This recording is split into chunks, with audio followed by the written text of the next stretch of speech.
Subscribe करें उर्दू किताब दोस्त नावल यूट्यूब चैनल को और दिलचस्प और रोमांस से भरपूर नावल को सुनकर लुत्फानंदोज होते और साथ ही साथ बेल आइकॉन को प्रेस करना ना भूलें। शुक्रिया। पेशे खिदमत है शगुफ्ता कवल के कलम से तहरीर करदा बहुत ही खूबसूरत नावल फ़कत तुम का एपिसोड नंबर 1। अगर आप दोस्तों को नावल पसंद आए तो वीडियो को लाइक और चैनल को सब्सक्राइब जरूर करें।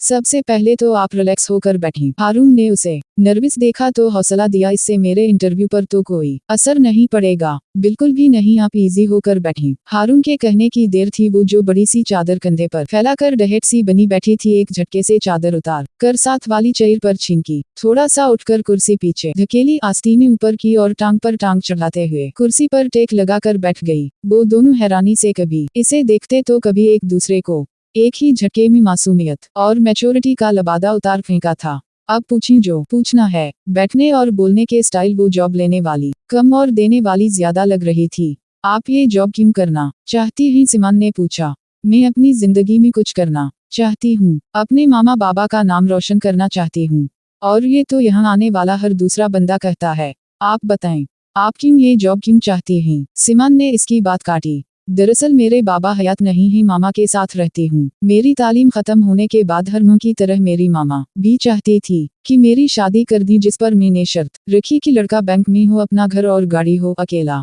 हो, आगे पीछे कोई ना हो, तब शादी करूंगी। हारून किया कर रहे हो? मैं कब से बाहर वेट कर रही हूँ। सानिया अंदर आई। मैडम आप अगर वेट कर ही रही थी तो 10 मिनट और कर देती, मेरा इंटरव्यू तो हो लेने दी। वैसे भी ये बेड मैनर्स भी शुमार होता है। सनम ने इसकी मदाखलत पर उसे घोरा तो वो शाकिद हुई। मतलब इसके ऑफिस में बैठकर उसी को सबक पढ़ा रही थी। मैं आ रहा हूँ, तुम बैठो यहाँ मिलके चलते हैं। हारून ने उसे इशारे से कुछ समझाते हुए कहा। जी मैं आप कहीं क्या कह रही थी?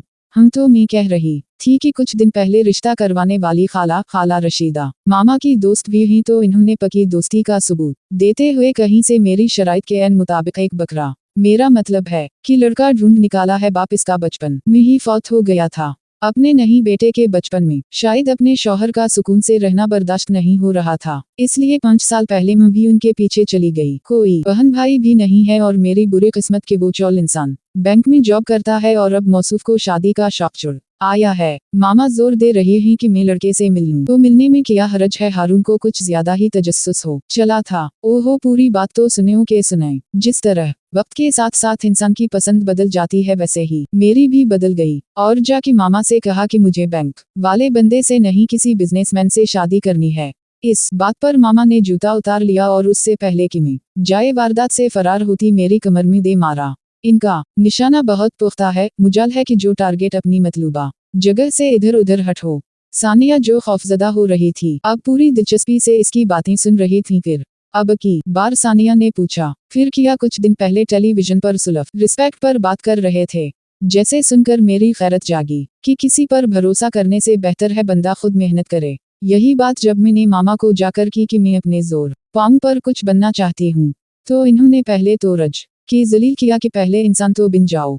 यकीन करें ही तो वो एक टीचर, मगर जब बेइज्जती करने पर आती हैं तो पाकिस्तान की रिवायती मांग को भी पीछे छोड़ देती हैं। खैर मैं भी इन्हीं की बेटी हूँ को निसा दिल पर लेती हूँ।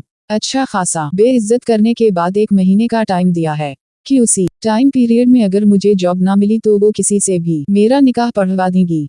हालांकि मैंने कहा भी कि अभी मेरी नहीं आपकी उम्र है, कोई अच्छा सा बंदा देखकर घर बसा लें, मगर सुनती ही नहीं है। मगर मैंने भी सोच लिया है, कोई अच्छा सा अंकल ढूंढकर इनकी शादी करवा दूंगी। सुरीली सिमान ने आंखें फाड़ी हूं तो और किया? आप लोगों की नजर में अगर कोई हो तो बताएगा। चलें अब आप मुझे बताएं, जॉब देनी है या नहीं? वो तीनों इसको देखते रह गए। देखी मस अभी कोई वैकेंसी खाली नहीं है, आप अपने डॉक्यूमेंट्स छोड़ जाएं, जब कोई पोस्ट खाली होगी आपको बल्ला लेंगे। सिमान की बात सुनकर इसका मुंह लटका साफ साफ, कहीं ना कि नहीं देनी। चली फिर बाय कहती हुई वो बाहर निकल गई। भाई इसका एकेडमी रिकॉर्ड तो अच्छा खासा है, आप कोई ना कोई वैकेंसी निकाल लेते। सुनई ने इसके डॉक्यूमेंट देखते हुए सिमान से कहा, एकेडमी रिकॉर्ड अच्छा होने के साथ साथ मोहतरमा अच्छी खासी खिसकी हुई भी हैं।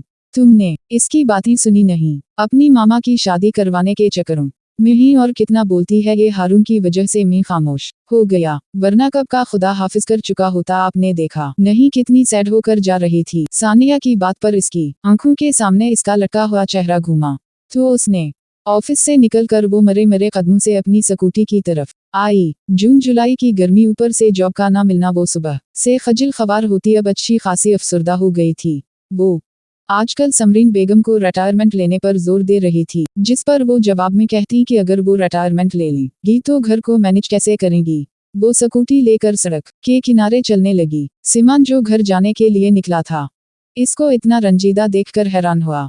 कुछ दूर तक चलने के बाद वो स्कूटी स्टार्ट करके घर की जानिब चल दी। सीमान ने भी जाने किसी झुंडमी गाड़ी उसके पीछे लगा दी। चलते चलते उसे एक जगह बर्गर का ठेला नजर आया तो उसने रोककर ठेले वाले को बर्गर का कहा।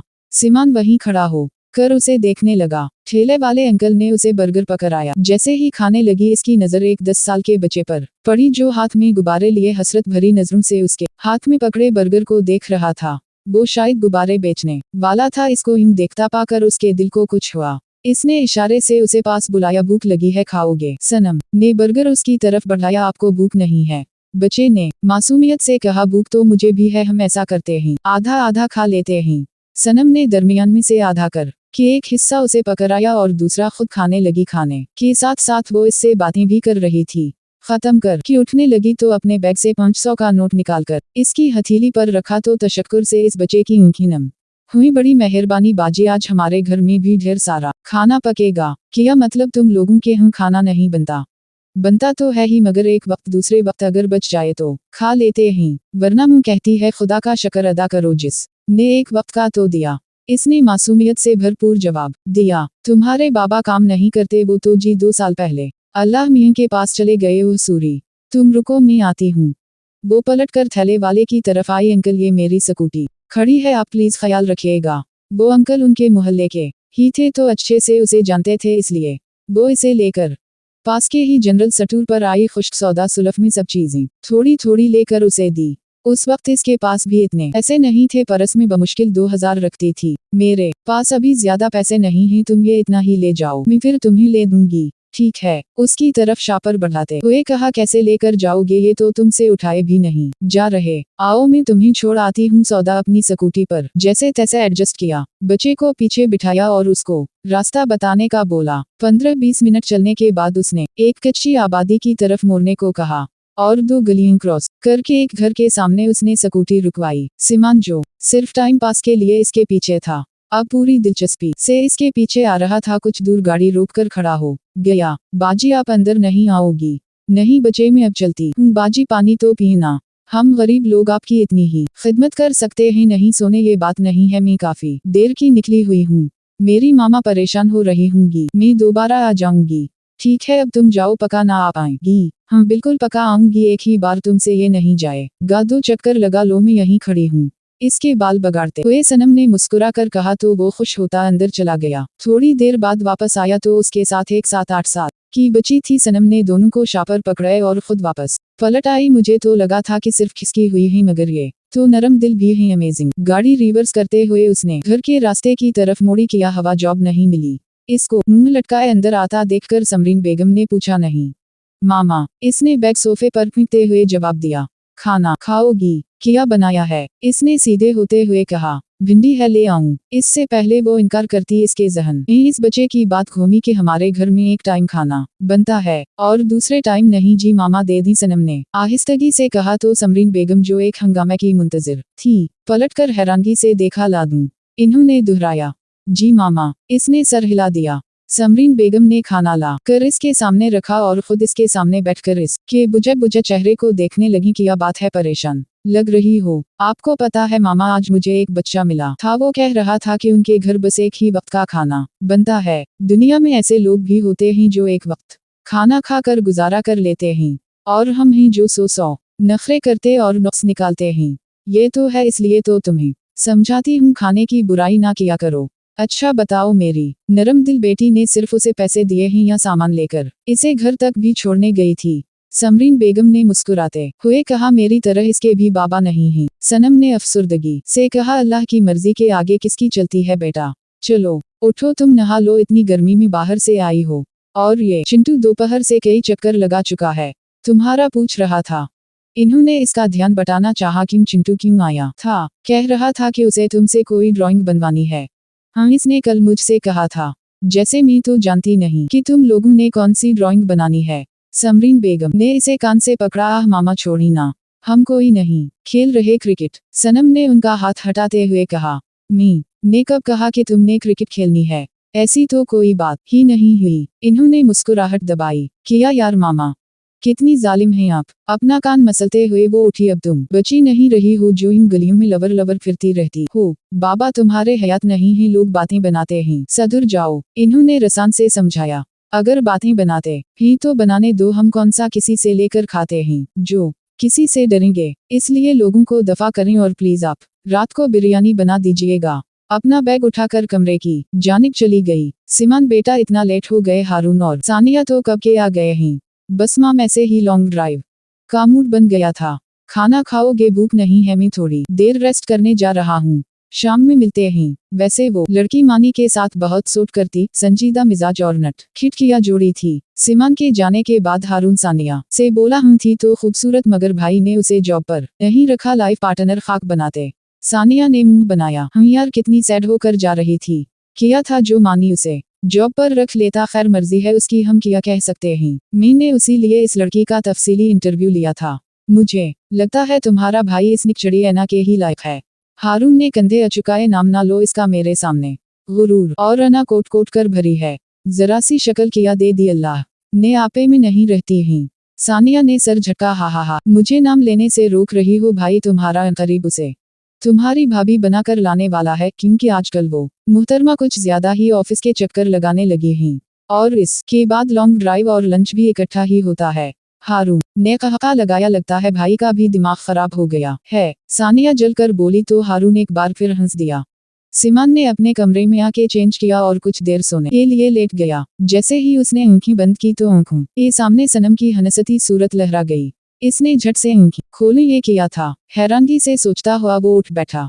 टीनेजर्स की तरह लड़कियों का पीछा करोगे तो यही होगा। इसने खुद को सरजनिश की। नहीं यार, पीछा कहाँ किया है वो तो बस ऐसे ही लॉन्ग ड्राइव पर निकल गया। इसने खुद को बौदी सी दलील देनी चाहिए थी। जो भी हो, नरम दिल कितनी थी, बच्चे की कैसे मदद कर रही थी, मुझे उसे जॉब दे देनी चाहिए थी। दोबारा से लटते हुए उसने सोचा, मगर जिस तरह से वो बातें कर रही थी, मुझे नहीं लगता कि इसको कुछ आता जाता होगा, उल्टा कबाड़ा करके रख देगी। इसने दाएं तरफ करूट ली। लेकिन तुम कैसे किसी को जाने बगैर राय कायम कर सकते हो? आफिफ क्या हो गया है? तुम इस पागल सी लड़की के बारे में क्यों सोच रहे हो? सिमान ने अपने बालों में हाथ फेरा। सो जाओ सिमान, सो जाओ, क्यों पागल होना है? उसने तकिया उठाकर अपने मुंह पर रखा और जबरदस्ती आंखें बंद की। इस इतवार को हम तुम्हारी पप्पो के यहाँ जा रहे हैं। डिनर करते हुए समरीन बेगम ने कहा। मैं नहीं जा रही, आप खुद ही चली जाना। इसने साफ जवाब दिया। क्यों, तुम क्यों नहीं जाओगी? यार मामा जहर लगते हैं मुझे आपके ये अमीर और लंदन पलट रिश्तेदार। इसने मुंह बगाड़ा। बुरी बात है, ऐसे नहीं कहते। कितना प्यार करती हैं तुमसे राबिया आपा। 15 साल बाद तो वो पाकिस्तान आई हैं, तो मुझे कैसे जानती हैं वो? उसने जरा कि तुम्हें दुनिया की कोई होश हो तो ही कुछ पता हो। वो जब भी फोन करती हैं तुम्हारा खास तौर पर पूछती ही। छोड़ी ये बताएं वो लोग कब आए हैं पाकिस्तान? इसने इन्हें टालना चाहा। 1 महीना हो गया है, घर वगैरह सेट करते हुए टाइम लग गया है। वो परमानेंट शिफ्ट हो गए हैं ना। कल उनका फोन आया था, कह रही थी कि इतवार को मानी की सालगिरह है और हम दोनों को लाजमी आना है।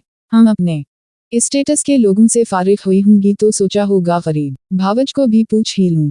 बड़बड़ाते हुए उसने पानी का ग्लास मुंह से लगाया। ये बड़बड़ाना बंद करो और तैयार हो जाना, तुम चल रही हो मेरे साथ। वो क्या सोचेंगे तुम्हारे बारे में? समरीन बेगम ने संजीदगी से कहा तो उसने सर हिला दिया। अलबत्ता ना जाने का पका कसर कैसे बैठी थी। सिमान ऑफिस आया तो सनम की फाइल अभी तक इसकी टेबल पर रखी थी। वो बल्ला इरादा ही उठाकर पढ़ने लगा। ओह, तो इसका सनम नूर पूरा नाम है। इसके डॉक्यूमेंट्स देखते हुए बड़बड़ाया। अरे ये तो जाहिद मामू के घर का एड्रेस है। वो एक बार राबिया बेगम को ड्रॉप कर चुका था। वाकई सानिया ठीक कह रही थी, एकेडमी रिकॉर्ड तो बहुत अच्छा है। कुछ सोचते हुए इसने सीवी पर दिया गया नंबर डायल करके मोबाइल कान से लगाया। बेल मुसलसल जा रही थी मगर कोई उठा नहीं रहा था। इसने दोबारा नंबर मिलाया। चौथी बेल पर फोन उठा लिया गया। इससे पहले वो कुछ बोलता उसे नींद में डूबी आवाज सुनाई दी। ये इतनी सुबह किसका दिमाग चल गया है जो बार बार फोन करके डिस्टर्ब कर रहा है? पता भी है मेरे सोने का टाइम है, पर नहीं मुजल है जो कोई 2 पल चैन से सोने दे। सिमान के होंठों पर मुस्कुराहट रंग गई। मुहतरमा दिन के 10 बज रहे हैं, आपको अभी ये सुबह लग रही है? ओह मिस्टर कौन हो? किसकी इतनी हिम्मत हुई कि मेरे सोने की टाइमिंग के बारे में बात करे? मैं सिमान बात कर रहा हूँ। देखो भाई, हम दोनों बचपन में गिल्ली डंडा तो खेले नहीं हैं और ना ही शापू खेले हैं जो तुम नाम लोगे और मैं पहचान लूंगी। अपना पूरा तारुफ करवाओ, फिर मुझे सोना भी है। मुहतरमा, आप कल हमारी कंपनी में जॉब के लिए आई थी। मैं वहाँ का ऑनर बात कर रहा हूँ।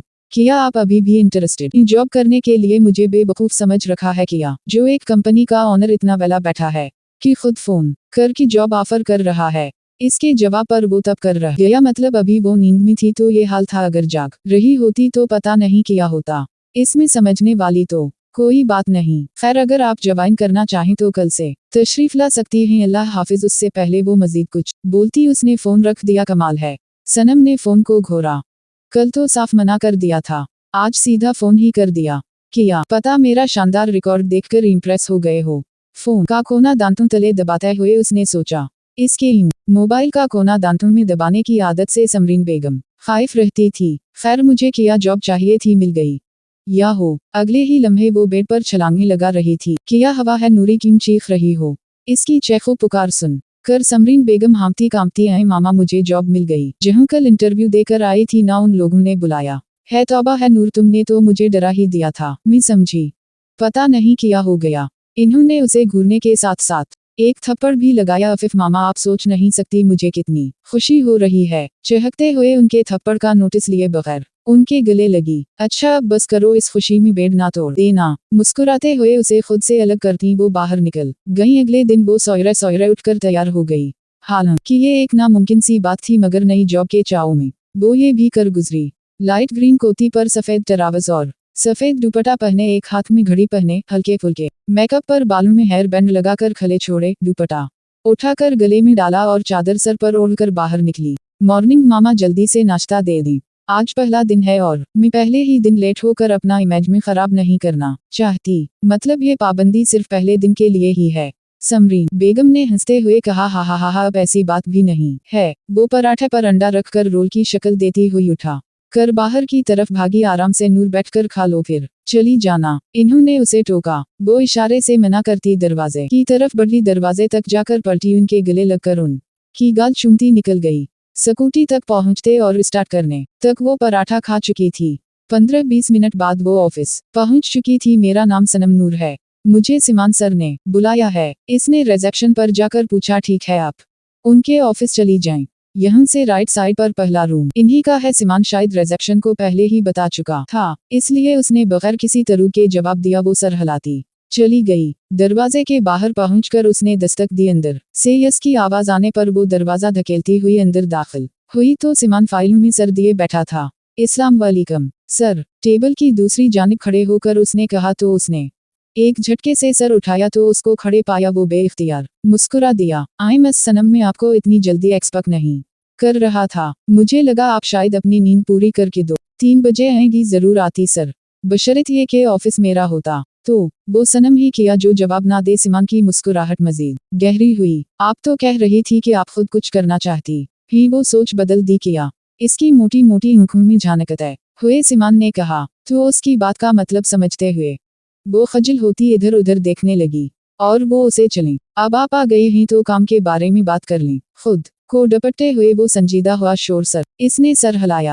तो बात कुछ यूं है कि मेरी सेक्रेटरी कुछ दिनों की छुट्टी पर है, तो जब तक वो आ नहीं जाती आप इनकी जगह काम करेंगी। इसके बाद आपके काम को देखते हुए डिसाइड करेंगे कि आपको कौन सी जिम्मेदारी दी जाए। सामने वाला कैबिन आप का है। जिस बात की ना समझ आए आप बेला झिझक मुझसे पूछ सकती हैं। ठीक है सर, अब आप अपनी सीट पर जाएं। मैं एग्रीमेंट बनवा कर आपको थोड़ी देर तक जहमत दूंगा, इसने कहा तो वो बाहर निकल गई। थैंक गॉड ये जॉब तो डन हुई, वो कुर्सी पर बैठते हुए बोली। अभी उसे बैठे कुछ देर ही गुजरी थी कि एक लड़की इसकी टेबल के पास आकर, रिकी सुनो, लड़की सिमान ऑफिस में है। वो जो अपने मोबाइल में मुकम्मल तौर पर ग्रिप हो चुकी थी। एकदम अछली मोबाइल इसके हाथ से छूटकर नीचे जा गिरा। इसने नजर उठाकर देखा तो एक 26-27 साला लड़की खड़ी थी। गोल्डन शोल्डर कट बाल, सफेद दूध जैसी रंग तेखे नैन नक्श पर नफासत से किया गया मेकअप, ब्लू जीन्स पर वाइट टॉप पहने इसके जवाब की मुंतजिर थी, जबकि वो आंखें फाड़ा इसका जायजा लेने में मसरूफ थी। ओह हेलो, मैं तुमसे मुखातिब हूँ। इसने उसकी आंखों के सामने चटक की बजाई तो वो होश में आई। जज जी, मीम सर अंदर ही, सनम ने बौखलाए हुए कहा तो वो टक टक करती चली गई। उसके जाने के बाद उसने मोबाइल उठाकर देखा, जिसकी स्क्रीन पर खराशें पड़ गई थी। इस ने अफसोस से स्क्रीन को देखा।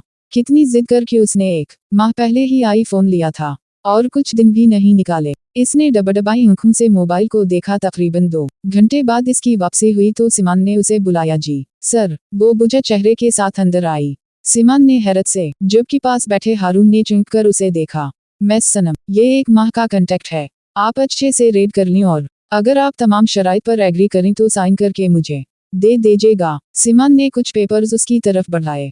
वो लेकर पलटी जब सिमान की आवाज आई, miss Sanam are you okay? जी सर, किसी ने कुछ कहा है? इसकी रोनी सूरत देखकर सिमान ने पूछा। सूरी टू से सर, मगर किसी को मुखातिब करने के लिए आपकी वाइफ में जरा भी मैनर्स नहीं हैं। कुछ इसकी लक और कुछ इसके मालिकाना अंदाज से बात करने पर वो उसे सिमान की बीवी समझी थी। मेरी बीवी, इसने भनमी अचकाई। हारून का भी मुंह खिला। हम ना, ये देखें, आपकी बीवी की वजह से मेरा मोबाइल टूट गया। मोबाइल इसके सामने करते हुए एक बार फिर इसकी आंखों में मोती नुमा के कतरे जुमा हुए। सिमान को लगा कि अगर वो मजीद कुछ देर देखता रहा तो खुद को ही कहीं खो देगा। उसने बेइख्तियार नजरें चराई। कौन किसकी बात कर रही हैं? वही जो अभी यहाँ आई थी। इसका इशारा समझकर सिमान ने गहरी सांस ली। देखी, वो मेरी वाइफ नहीं है, बस दोस्त हैं और जहां तक रही आपके मोबाइल की बात तो मैं पे कर दूंगा। नहीं, उसकी जरूरत नहीं, थैंक यू। वो आंखें साफ करती बाहर निकल गई। कुछ देर खड़ा वो दरवाजे को तकता रहा, फिर ढीले अंदाज में कुर्सी पर बैठ गया। हारून को अपनी तरफ देखता पा कर उसने पूछा, बताना पसंद करोगे कि ये क्या चल रहा है? क्या चल रहा है? इसने भरपूर बेखबरी दिखाई। यही कि कल तक तुम्हें ये खिसकी हुई लग रही थी और आज ना सिर्फ इस ऑफिस में मौजूद है बल्कि तुम्हें इसका परेशान होना भी नजर आ गया और इसकी परेशानी को दूर करने की ऑफर भी दे चुके। कुछ नहीं यार, नोरिन को छुट्टी चाहिए थी तो इसकी खैर मौजूदगी में किसी ना किसी को तो काम संभालना ही था। मी ने इसे रख लिया और जहां तक रही ऑफर की बात, तो तुमने देखा नहीं कैसे रो रही थी। ये कोई बड़ी बात नहीं है, ये तो कोई बात नहीं, मगर उसकी आंखों में आंसू देख कर तुम्हारा नजरें चराना किसी बड़ी बात की तरफ इशारा कर रहा है। हारून ने मुस्कुराते हुए मानी खेज से कहा, पता नहीं यार। इसने कुर्सी पर टेक लगाकर आंखें मौनद ली। लाओ इट फर्स्ट साइट जनाबे वाला। हारून की बात पर उसने आंखें खोलकर उसे घूरा। ये तुम मेरे सर पर किया सवार हो, जाके अपना काम करो, चलो जा रहा हूँ। हारून बाहर की जानिब बढ़ा और दरवाजे के पास जाकर रुका। बेस्ट ऑफ लक बरू, खुलूस दिल से कहता चला गया। कैसी हैं मिस सनम? सानिया इसके कैबिन में आते हुए चहकी। जी मैं ठीक, आप कैसी हैं? मैं भी ठीक। सानिया इसके पास पड़ी कुर्सी पर बैठते हुए बोली, मुझे हारून ने बताया कि आप ऑफिस आ रही हैं तो मैंने सोचा सलाम दुआ कर ली जाए। इसको खामोश पाकर सानिया ने कहा, जी मीम। इसको समझ नहीं आया क्या बोले तो सिर्फ इतना ही कह सकी, व्हाट मीम? ना प्लीज आप ऐसे ना करें, मेरा नाम सानिया है और आप मुझे मेरे नाम से ही बुलाएं। आपके घर में और कौन कौन है? मैं और मामा होते हैं। बाबा की 10 साल पहले डेथ हो गई थी, सनम ने कहा। ओह सैड फ्रेंड्स। थोड़ी देर बाद सानिया ने इसके सामने हाथ फैलाया। जी। इसने हैरानी से देखा। फ्रेंडशिप का कह रही हूँ? आप तो ऐसे हैरान हो रही हैं जैसे मैंने कहीं बम रखने का बोला है। सानिया इसकी हैरत पर चुकी नहीं। मेरा मतलब था कि आपसे दोस्ती कैसे कर सकती हूँ? क्यों नहीं कर सकती? हैरान होने की बारी अब सानिया की थी। वो आपसे कैसे मतलब? आप बॉस हैं और मैं एक छोटी सी वर्कर। ओह का मानिए तो कोई बात ना हुई। यहाँ पर वर्कर से पहले आप एक इंसान है और वैसे भी मैं उन बातों पर बिलीव नहीं करती। वो आपकी सोच है, मगर मैं अपनी हैसियत और वक़ायद से बढ़ कर पाँव नहीं फैलाती। मामा कहती हैं दोस्ती और दुश्मनी हमेशा अपने बराबर वालों से करनी चाहिए, वरना महंगी पड़ सकती है। एक दोस्ती ही तो ऐसा रिश्ता होता है जिसमें स्टेटस नहीं देखा जाता, बस खुलूस और मोहब्बत से निभाई जाती है। ये तो 2 लोगों को आपस में मोहब्बत, सच्चाई, ताउन, इखलास, बाहमी उतफाहम और एतिमाद के रिश्ते में मुंसलिक करता है। सानिया का इसकी सोच पर मातम करने को जी चाहा। ये सिर्फ कहने की बातें होती हैं, वरना हकीकत इसके बरक्स है। आज से कुछ साल पहले बेलौस मोहब्बत और बेगर्ज दोस्ती हवा करती थी, मगर आजकल लोग रिश्ते और दोस्ती बनाते ही गर्ज के लिए हैं। मैं ये नहीं कह रही कि आप किसी गर्ज के तहत दोस्ती करना चाह रहे हैं। एम सूरी, अगर आप हट हुई, बट मैं बहुत हकीकत पसंद हूँ। जमीन आसमान का फर्क बहुत अच्छे से जानती हूँ। आप बॉस की बहन हैं, मेरे लिए बॉस ही हैं। इसकी वजह में प्लीज मुझे जरा काम है। सनम इसे कहती हुई फाइल उठाकर कैबिन से निकल गई। सानिया मुंह खोले इसकी पुश्त को देख रही थी। अजीब लड़की है, दोस्ती में भला कैसी एहतियात। इसने सर झटका। उसे ज्वाइन किए आज चौथा दिन था। सिमान की भरपूर कोशिश होती कि वो इसके आसपास इसकी नजरों के सामने ही रहे, इसलिए आज भी आउट ऑफ सिटी मीटिंग के लिए जाते हुए उसे साथ ले गया। हालांकि सनम की वहाँ कोई खास जरूरत ना थी। 2 बजे मीटिंग से फारिग होकर लंच के लिए जा रहे थे जब सनम के फोन पर समरीन बेगम की कॉल आने लगी। इसने कॉल रिसीव करके फोन कान से लगाया। आज जल्दी आ जाना, याद है ना, शॉपिंग के लिए जाना है। समरीन बेगम ने कहा, क्यों? फंक्शन के लिए शॉपिंग नहीं करनी इसके? यूं बोलने पर इन्होंने सर पीटा। यार मामा, मुझे नहीं करनी और ना ही जाना है किसी फंक्शन में। गरीब 2 वक्त की रोटी को तरस रहे हैं और इन अमीरों के अलग ही चौंचले होते ही। इसने मुंह बगाड़ा। नूर, तुमने जूते खाने हैं मुझसे? वो लोग क्या सोचेंगे तुम्हारे बारे में? ओह गॉड। अच्छा यार, चली जाऊंगी। और ये शॉपिंग की क्या जरूरत है? मनहूस इंसान की शादी थोड़ी है जो मैं शॉपिंग के लिए पागल हुई फिरूं। पुराने कपड़ों में से ही कुछ पहन लूंगी। बात करने के साथ साथ वो मुंह के भी डिजाइन बना रही थी। ड्राइव करता सिमान मुस्कुराते हुए इसकी बातें सुन रहा था। मामा मेरी प्यारी, मामा जाएं और खुद जाकर ले आएं अपने साथ। मेरी शॉपिंग भी कर लीजिएगा, बाकी मैं घर आकर बात करूंगी।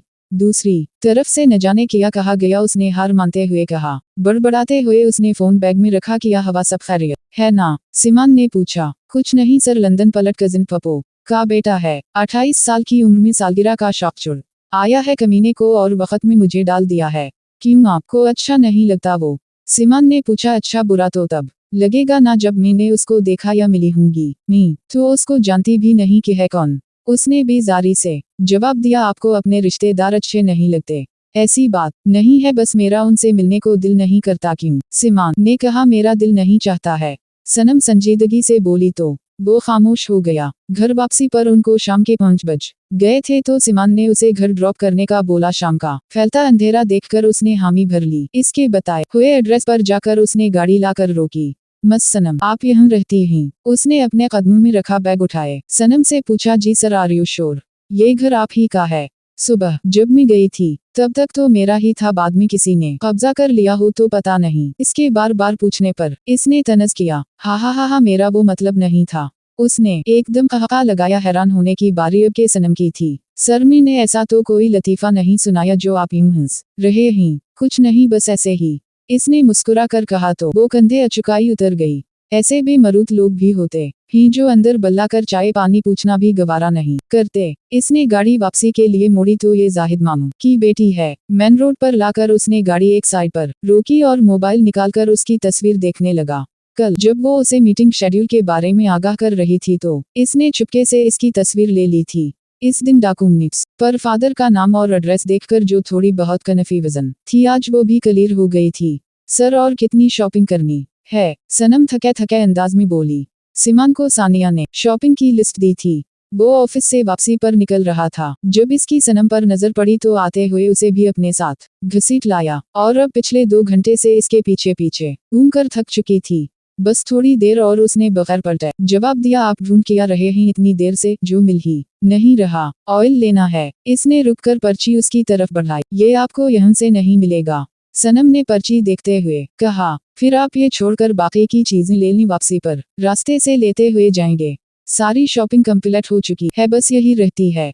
चलो। माल से निकलकर वो गाड़ी में बैठे तो सिमान के रास्ता पूछने पर उसने एक छोटी सी मार्केट का एड्रेस बताया। 10 मिनट बाद उसने एक मार्केट के सामने गाड़ी रोकी और निकलकर दुकान की तरफ चला गया। वो गाड़ी से उतरकर इसके पीछे जाने लगी तो एक छोटा सा पप्पी उसकी तरफ भागकर आया। सनम की यूं ही इस पर नजर पड़ी, एक दिलखराश चीख इसके हलक से बुलंद हुई। सिमान जो दुकान के अंदर दाखिल हो रहा था, चीख सुनकर उसने मुड़कर देखा तो सनम आंखें बंद किए निहायत ही दिलजमी से चीखने का फरीजा सर अंजाम दे रही थी। वो भागकर इसके पास आया। क्या हुआ? इसने फिक्रमंदी से पूछा। उसकी आवाज पर इसने आंखें खोलें इसको सामने पाकर शकर करते हुए इसने पप्पी की तरफ इशारा किया। ये कुत्ता किया हवा काट लिया क्या? सिमान ने पूछा तो इसकी आंखें खिलीं। उसने उसे ऐसे देखा कि कहीं ये इतनी बड़ी और कहीं ये 4 इंच का छोटा सा मासूम बच्चा।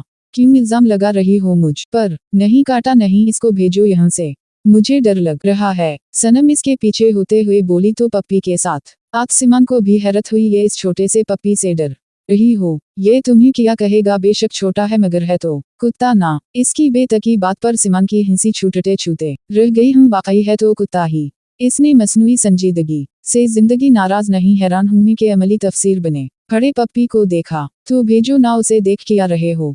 मुझे लगता है भूखा है। तुम्हारे पास कुछ खाने को है? सिमान ने पूछा। मामा ने लंच दिया था, वो मेरे बैग में ही है, मैं देती हूँ। उसने गाड़ी में पड़े बैग में से टिफिन निकाला और सैंडविच निकालकर सिमान को दिया। मुझे नहीं देना, इसे दो। इसने पप्पी की तरफ इशारा किया। तुम खुद दो, मैं नहीं जा रही इसके पास। वो गाड़ी का दरवाजा खोलकर अंदर जा बैठी। सिमान ने हंसते हुए सैंडविच पप्पी के सामने रखा और खुद दुकान की तरफ चला गया। थोड़ी देर बाद वापस आया तो उसके हाथ में एक छोटा सा शापर था। मिल गया, हाँ मिल गया। आज के बाद इस लड़की का कोई काम अपने सर नहीं लेना। वो गाड़ी स्टार्ट करते हुए बोला, आप कुत्तों से इतना डरती क्यों ही? इनसे डरना ही चाहिए। देखी ना, एक तो वो वैसे ही कुत्ते होते हैं और दूसरा वो कुत्ते होते हैं। सनम की निराली मंतब पर और अनोखी इन्फॉर्मेशन पर उसने सरदना, आपको डर नहीं लगता किया? बिल्कुल भी नहीं, बल्कि मेरे पास गैरेट डीन है, जो कि मेरा दोस्त भी है। गैरेट डीन वही होता है ना जो बहुत बड़ा होता है और जिसका बड़ा समूह होता है। सनम ऊँखी और हाथ फैलाती हुई बोली तो इसने बेसाख्ता उमड़ने वाली मुस्कुराहट को रोका। जी बिल्कुल वही होता है। अगर वो किसी को थोड़ा सा भी काट ले, एवन के चक भी ले, तो 28 इंजेक्शन लगवाने पड़ते हैं। 28 क्यों? मैंने तो सुना है 14 लगते हैं। सनम ने हैरानगी से कहा, वो आम कुत्ते होते हैं ना, ये बहुत खास किस्म का होता है। चूंकि साइज में बड़ा और जहरीला होता है, इसलिए ज्यादा लगते हैं। आप कभी आएगा मेरे घर में, आपको मलवाऊंगा अपने टोमी से। सिमान की संजीदगी देखने लायक थी। मम, मुझे नहीं मिलना और ना ही आपके घर आना है। वो जल्दी से बोली, आना तो तुम्हें है और मिलना भी पड़ेगा।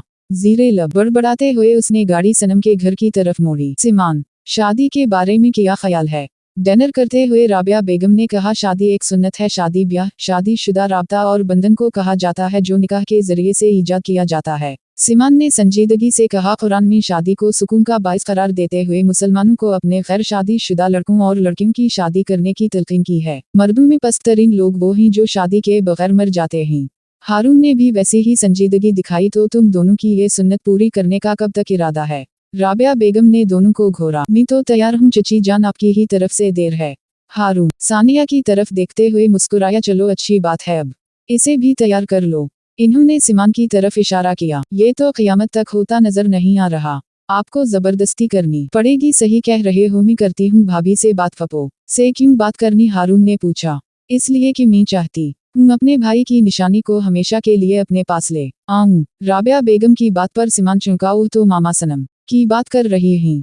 वो सोचता हुआ ज़ीरे लब बड़बड़ाया। इसने हारून और सानिया में किसी को भी नहीं बताया था कि सनम उनकी कजिन है। किसकी बात कर रही हैं? सानिया ने पूछा। जाहिद भाई की बेटी नूर की। किया मामा 15 साल पहले मिले थे, इसके बाद ना मिले ना कभी देखा। पता नहीं कैसी दिखती है, कैसी नेचर की है, और आप बहू बना कर लें। ही सानिया ने मुंह बनाया। मैं मिली थी जब जाहिद भाई की डेथ हुई थी, बहुत प्यारी बची है, नटखट सी है। मैंने कहा है समरीन को सिमान की बर्थडे पार्टी पर लेकर आए। तुम लोग मिल लेना, में कोई जबरदस्ती नहीं करूंगी। अगर सिमान नहीं चाहेगा तो मुझे कोई एतराज नहीं होगा। आखिरी फैसला उसी का ही होगा। मैंने तो अपनी ख्वाहिश बताई है। उफ मामा, सेंटी क्यों हो रही हैं? आप जैसा चाहेंगी वैसे ही होगा, सिमान ने मोहब्बत से कहा। तो वो मुस्कुरा दी। चाची प्लीज खीर ले आए, मैंने फ्रिज में देखी थी और अब सब्र नहीं हो रहा, हारून ने कहा। तो वो टेबल से उठ गईं। ओए किया चक्कर चला रहा है? चाची को तो इनकी मर्जी का बोल रहा है, और वो जो एना के साथ डेट मारता है इसका किया? राबिया बेगम के उठने के बाद हारून ने कहा, दिमाग ठीक है? ऐसा कुछ नहीं है, किया कुछ भी बकवास कर रहा है। हम सिर्फ अच्छे दोस्त ही बस। सिमान ने नागवारी से कहा। ये तो तुम कह रहे हो, वो ऐसा नहीं समझती। कई बार मुझसे ढके छपे अल्फाज में बात कर चुकी है।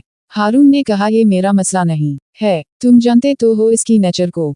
मैं कम से कम कैसी ऐसी लड़की को लाइफ पार्टनर बनाने के हक में नहीं हूँ जिसके नखरे उठाते ही मेरी जिंदगी गुजर जाए। वो सर झटकते हुए टेबल से उठ गया। शक्र है, जैसा हम सोच रहे थे वैसा कुछ नहीं, मुझे बहुत टेंशन थी। सानिया पूरे दिल से मुस्कुराई। समरीन 1 माह होने को आया है, तूने कुछ बताया नहीं रिश्ते के हवाले से? मुझे आगे जवाब भी देना है। रशीदा आला चाय पीते हुए बोली। तो किचन में खाना खाती सनम एक आंख खड़े हुए। नूर नहीं मान रही तो मैं क्या कर सकती हूँ? अब जबरदस्ती भी नहीं कर सकती, समरीन बेगम ने कहा।